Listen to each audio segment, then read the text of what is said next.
नमस्कार मित्रांनो योजना अपडेट या यूट्यूब चॅनेलवर आपलं स्वागत आहे. मित्रांनो 1 फेब्रुवारी 2026 पासून घरकुल योजनेत मोठा बदल करण्यात येणार आहे.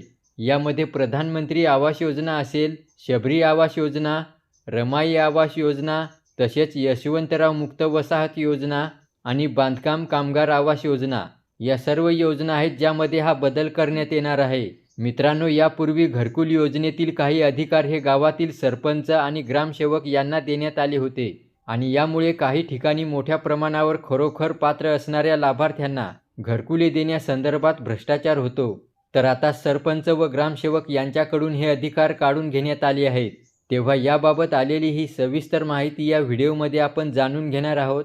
व्हिडिओ शेवटपर्यंत पहा आणि चॅनेल सबस्क्राईब केला नसेल तर सबस्क्राईब अवश्य करा.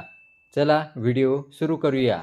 तर पहा मित्रांनो, शासकीय योजनेतून घरकुल बांधण्यासाठी स्वतःची जागा नसलेल्या ग्रामस्थांना गावठाणची जागा देण्याचे अधिकार आता सरपंच आणि ग्रामसेवक यांना राहणार नाहीत.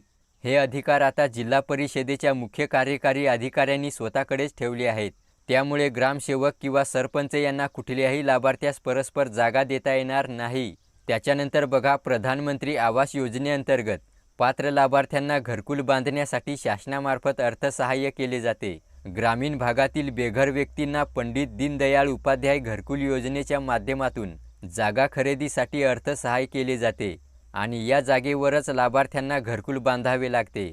तसेच घरकुल बांधण्याचे नियम व निकष हे वेगळे आहेत, परंतु घरकुल बांधण्यासाठी गावातील कुठलीही जागा ही तेथील सरपंच किंवा ग्रामसेवक सुचवतात. त्यामुळे आता गाव पातळीवर शासनाला स्वतःच्या मालकीची जागा शिल्लक राहिली नसल्याची बाब निदर्शनास आली आहे. तसेच सरपंच किंवा इतर व्यक्तींनी सुचवल्या जागेवरून भविष्यात वादही निर्माण होण्याची शक्यता असते. त्यामुळे अशा परिस्थितीत शासनाचे मोठ्या प्रमाणात नुकसान होते. म्हणजेच घरकुलही पूर्ण होत नाही आणि जागेचा वादही मिटत नाही. तर आता त्यावर उपाय म्हणून जिल्हा ग्रामपंचायत विभागाने 30 सप्टेंबर 2022 रोजी घरकुल योजनेतील जागा वाटपाच्या अधिकारात बदल केले आहेत व जागा उपलब्ध करून देण्याबाबत गट विकास अधिकारी यांच्या अध्यक्षतेखाली समितीने जागा देण्यासंदर्भात शिफारस केल्यानंतर मुख्य कार्यकारी अधिकारी यांच्या आदेशाने लाभार्थ्यांना जागा मिळेल. तर अशा प्रकारे मित्रांनो, घरकुल योजनेअंतर्गत लाभार्थ्याला जागा उपलब्ध करून देण्याच्या नियमात आता शासनामार्फत मोठा बदल करण्यात आला आहे. धन्यवाद.